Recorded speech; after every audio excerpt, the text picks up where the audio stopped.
Hey guys, this is Dr. Hub. In case you haven't subscribed, please do subscribe.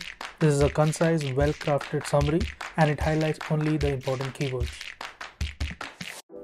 Urethral injuries. So let's look at the posterior urethral injuries and the anterior urethral injuries. So posterior is MC, that is the most common, and the anterior is the most common injured part. So first let's look at the posterior.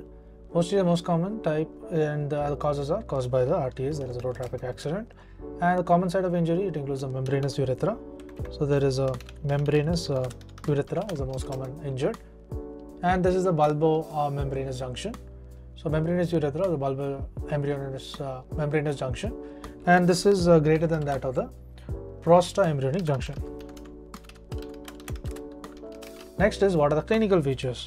So clinical features is it includes a urinary retention, and there is a blood which is present at the meatus. There is also a pelvic hematoma. There is high lying prostate. So that is nothing but the pie in sky appearance. Now what is the instrumentation? Instrumentation is avoid the catheterization. This is the blood in meatus. Then use the retrograde. So then you use the retrograde urethrogram. That is to rule out the urethral injuries. And what is the gold standard management? It will be by the suprapubic, the cystostomy, that is known as the CSPS, that is a surgically created connection between the urinary bladder and the skin. Next is what is the emergency.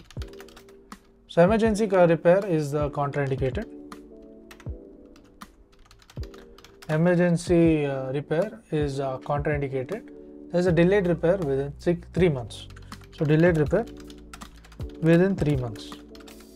Next we move on to the anterior urethral injuries. Here the type of urethral injuries as the most common injured part will be the bulbar. The cause is external blow or a kick or the straddle or the manhole injury. So the common sites of injury will be the bulbar urethra. And clinical features, it includes the urinary retention as well as the blood which is present in the meatus, and also the butterfly shaped perineal hematoma. Next is instruments. It is not specified, but typically to avoid the catheterization if there is blood in the meatus. Then the management will be the suprapubic cystectomy.